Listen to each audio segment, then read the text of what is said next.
You know, it's kind of funny when you go to pet stores or wander around, you meet various types of animals, cats, dogs, whatever. And every once in a while you meet one within the various cages or whatever that really you hit it off with, that they have a great deal of personality and they're very friendly. Just notice this, walking down here, going by a pet store, and of all the animals, they all sat there and said, "Hi, how are you?" But one was really, really very friendly, and I want to show you. It's really kind of cute.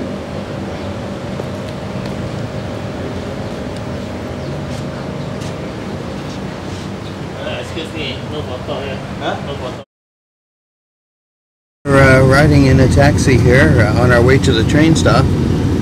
We're going to meet some folks there and discuss a few things and also have some lunch. Went to go photograph a pet store. Rather interesting. A rather cranky old fella got out there and said, "No photography." So their cats and their dogs and their birds are not photographed at all, I guess. I don't know if that's a standard here or not, but I thought that was a little bizarre.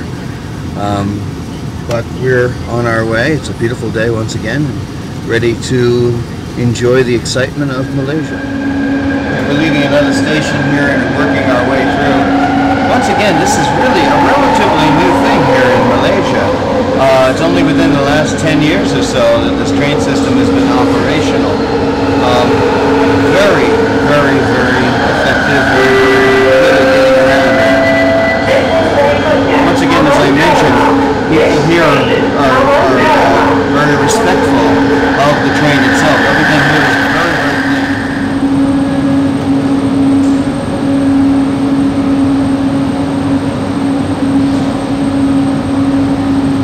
Very, very efficient, very well run.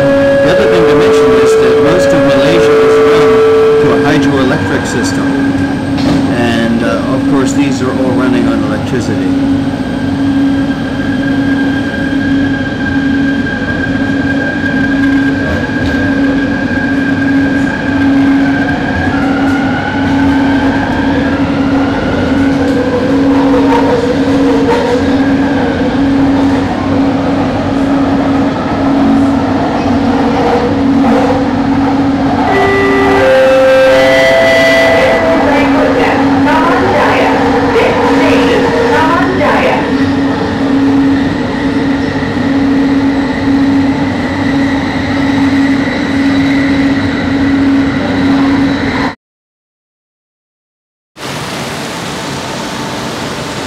Standing at the entrance of the famous Twin Towers here in KL, which for a long period of time was the tallest building in the world. It's still one of the tallest buildings in the world. Beautiful structure. It's also the home of the Malaysian Philharmonic Orchestra. This is where you can go see their concerts, right within the auditorium, within the Twin Towers. Another thing about this, it's really an amazing structure. It's very beautiful, very, very tall, and certainly is a highlight in the skyline here in KL. One thing I have to notice, you know, I'm from the New York area, been from that area most of my life, and of course I always recall the Twin Towers there. So it's always interesting to come here, and the first time I ever heard about this place being the Twin Towers was when we had our Twin Towers. And so I was always wondering, when I used to type in to get information about the Twin Towers in New York, I would often get this one. Today, this is the remainder, and the Twin Towers in New York is but a memory. One thing I'm learning here about Malaysia is, of course, it's a Muslim-based government here, based on the religion, which seems to have a great deal of power upon the government as a whole.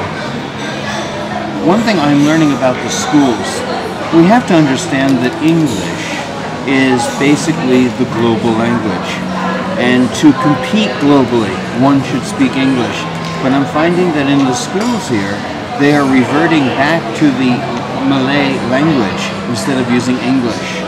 If Malaysia wants to compete, and if Malaysia wants to become a part of the global network, they need to teach English and get out of the Middle Ages and learn to conduct themselves in the 21st century. If they don't do that, they're going to be a backwards nation like a lot of the government is right now.